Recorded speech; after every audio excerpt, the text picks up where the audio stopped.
Hello and welcome to the IYF Education, an initiative taken by the Indian Youth Foundation. तो guys आज हम पढ़ने वाले हैं चैप्टर नंबर 6 का पार्ट 3। इस पार्ट में हम पढ़ेंगे श्वसन के बारे में। ठीक है, पोषण के लिए आप पार्ट 1 और पार्ट 2 देख सकते हैं। पार्ट 3 में हम केवल श्वसन के बारे में पढ़ने वाले हैं। तो चलिए शुरू करते हैं। तो गाइज श्वसन जो है वो है क्या? तो श्वसन एक ऐसी प्रक्रिया होती है जिसमें हम क्या करते हैं कि ऑक्सीजन का प्रयोग कर कर, ठीक है, जो भी ऊर्जा है उसका उत्पादन करते हैं।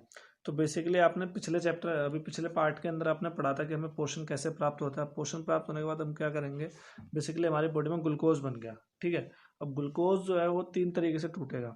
ठीक, एक केस आएगा ऑक्सीजन की अनुपस्थिति में, एक आएगा ऑक्सीजन के अभाव में और तीसरा आएगा ऑक्सीजन की उपस्थिति में। तो एक एक करके डिस्कस करते हैं। तो भाई देखो, अगर मान लो कि अगर ऑक्सीजन की अनुपस्थिति होती है यानी ऑक्सीजन बिल्कुल भी उपलब्ध नहीं है तो क्या होगा, तो बॉडी में बनेगा इथेनॉल, ठीक है, कार्बन डाइऑक्साइड। तो ये सारे जो तरीके हैं ये किस में होता है, तो आपने देखा ईस्ट जो है ऊर्जा ऐसे ही बनाता है। ठीक है, क्योंकि उसमें ऑक्सीजन की क्या होती है, अनुपस्थिति होती है। नेक्स्ट अगर हम बात करें सेकंड पार्ट की, तो सेकंड होता है ऑक्सीजन का अभाव। ऑक्सीजन के अभाव में क्या होता है, लैक्टिक अम्ल प्लस में एनर्जी बनती है। ठीक है, कई बार क्या होता है आपने देखा होगा कि अगर हम रात को सो रहे हैं और हमारा कोई बॉडी पार्ट जो है एक तरफ फोकस हो गया और दबा रह गया पूरी रात, तो उससे क्या होता है हमारी बॉडी में लैक्टिक एसिड बनता है और जिसके कारण हमारी बॉडी में थोड़ा सा पेन भी हमें महसूस होता है। ठीक, उसके अलावा इससे रिलेटेड एक क्वेश्चन ये आ जाता है कि कभी कभार जो है खिलाड़ी दौड़ते वक्त उनकी बॉडी में क्रैम्प क्यों आ जाता है। तो क्रैम्प इसलिए आ जाता है क्योंकि उनके मसल्स में कई बार क्या होता है, ऑक्सीजन की कमी हो जाती है, जिसकी वजह से क्या होता है, मांसपेशियों में खिंचाव आ जाता है। ठीक है, और ऑक्सीजन की कमी होने की वजह से क्या हो जाता है, लैक्टिक अम्ल बनने लगता है। तीसरा केस आता है ऑक्सीजन की उपस्थिति में। तो ऑक्सीजन की जो उपस्थिति होती है हमारी कोशिकाओं में, माइटोकॉन्ड्रिया है वहाँ पर होता है। ठीक है, उसमें क्या होता है, कार्बन डाइऑक्साइड निकलता है, जल निकलता है और ऊर्जा निकलती है।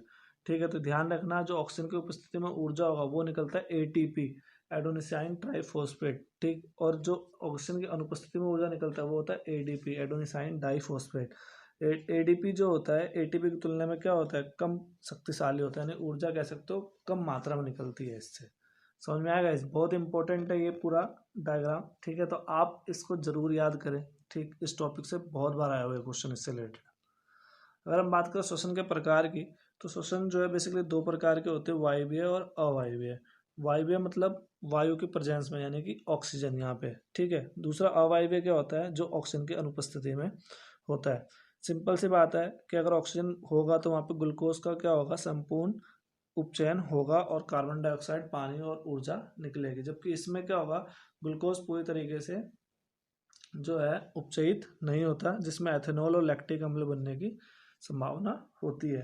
अगर हम बात करें ये होता कहाँ पर, तो ये होता है कोशिका द्रव्य में या माइटोकॉन्ड्रिया में। जबकि जो अवायवीय श्वसन है वो केवल केवल किस में होता है, कोशिका द्रव्य में होता है।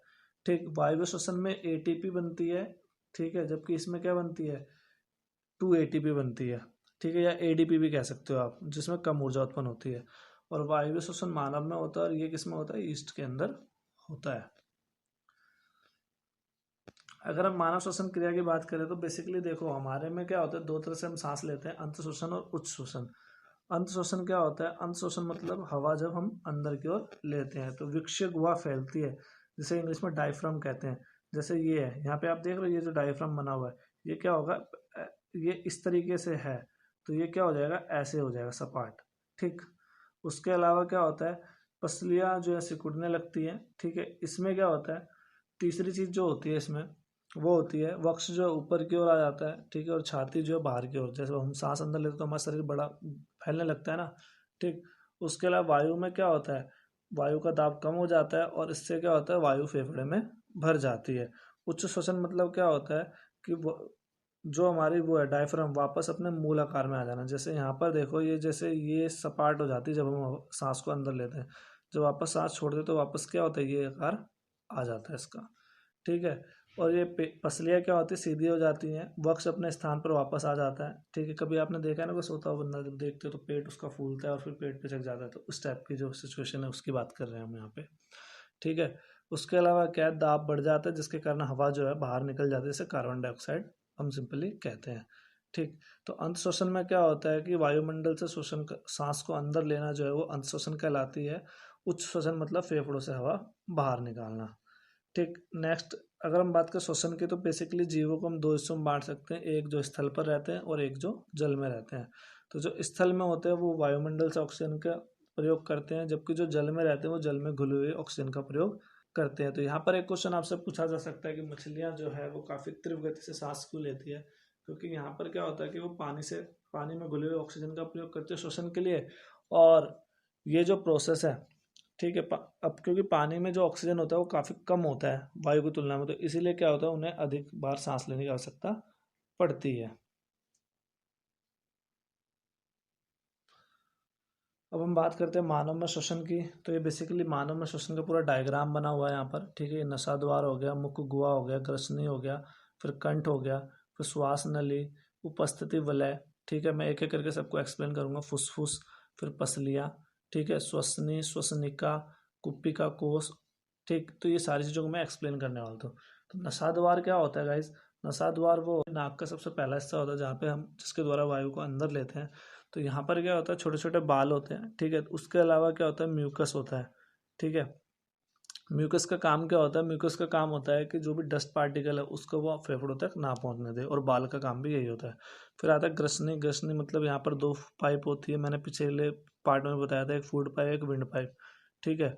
उसके बाद वहाँ से हवा आती है कंठ में, ये जिसका प्रयोग हम बोलने के लिए भी करते हैं। फिर वायु आ जाती है श्वास नली में, ठीक।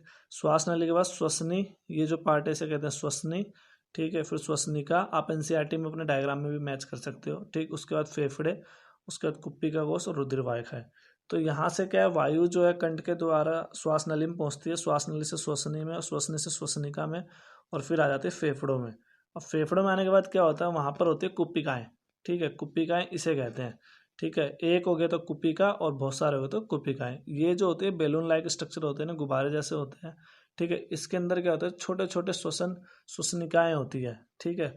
वो क्या करती है, वो जो ऑक्सीजन हमने प्राप्त किया उसको ब्लड में मिक्स करती है, ठीक है। और जो ब्लड में कार्बन डाइऑक्साइड है उसको क्या करती है, वो निकालती है, ठीक है। तो कुप्पिका कोश जो है वो किससे जुड़ी हुई होती है, रुधिर वाहिकाओं से।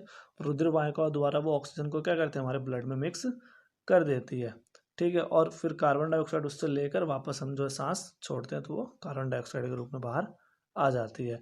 यहाँ पर गाइस कुछ क्वेश्चंस पूछे जा सकते हैं आपसे, जैसे कि उपास्थिति विलय जो है वो किसे कहते हैं, ठीक है। और ये किससे बना होता है? तो उपास्थिति विलय जो ये जो गोलाकार हिस्सा है, ठीक है, ये जो पाइप जैसा है इसे उपास्थिति विलय कहते हैं। उपस्थिति से बनी होती है। याद होगा आप लोगों ने 9th में पढ़ा होगा, कार्टिलेज, ठीक है, सॉफ्ट हड्डी जो कि प्रोटीन से बना हुआ होता है। बेसिकली इसका काम क्या होता है? इसका काम होता है कि जो वायु है उसके रास्ते में कोई भी अवरोधक उत्पन्न ना हो, ठीक है। कुपिका कोश का काम क्या होता है? कुपिका कोश जो गैसों को एक्सचेंज करती है, ठीक है, यानी कि कार्बन डाइऑक्साइड और ऑक्सीजन का क्या करती है, आदान प्रदान करती है।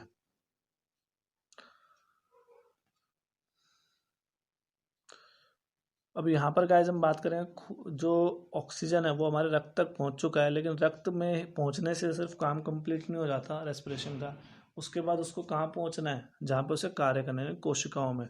तो कोशिकाओं के लिए वो क्या करेगा, तो बेसिकली रक्त वाहिकाओं में जाएगा, वाहिकाओं से O2, ठीक है, ऑक्सीजन जो क्या, आरबीसी, रेड ब्लड सेल, नाम सुना होगा आपने, छठी सातवीं में भी पढ़ा होगा, ठीक है। उसमें क्या होता है, हीमोग्लोबिन होता है। हीमोग्लोबिन ऑक्सीजन के साथ रिएक्ट करेगा और HbO2 बना लेता है, ठीक है, हीमोग्लोबिन ऑक्साइड। उसके बाद वो धमनियों द्वारा क्या करता है, ऊतकों में पहुंचता है। ऊतकों से जो है ग्लूकोज जो है ऑक्सीजन का ऑक्सीकरण होता है उसका, और उसके द्वारा उसका यूज वो कर लेता है ऊतक, और क्या बना देता है, कार्बन डाइऑक्साइड। अब कार्बन डाइऑक्साइड जो वो हमारे लिए क्या वेस्ट मटेरियल है, तो कार्बन डाइऑक्साइड वापस किस में आएगा, रक्त वाहिकाओं में, ठीक है। रक्त वाहिका से रक्त में विसरण होगा, ठीक है। उसके बाद क्या होगा, रक्त वाहिका जो कुपिकाओं तक लेके जाएंगे, कुपिकाओं कोष में इसका फिर से विसरण होगा, और विसरण होने के बाद क्या होगा, नसा द्वार द्वारा ये वापस बाहर चली जाएंगी, जो कि मैंने आपको पहले भी बताया। गाइज ये हमारा इंडियन यूथ फाउंडेशन है, जिसके द्वारा हम ज़रूरतमंद लोगों की सहायता करते हैं। तो अगर आप भी इसमें अपना सहयोग देना चाहते हैं तो प्लीज़ दें, तथा हमें सोशल मीडिया के ऊपर फॉलो करें, फेसबुक, इंस्टाग्राम और ट्विटर पर। Thank you.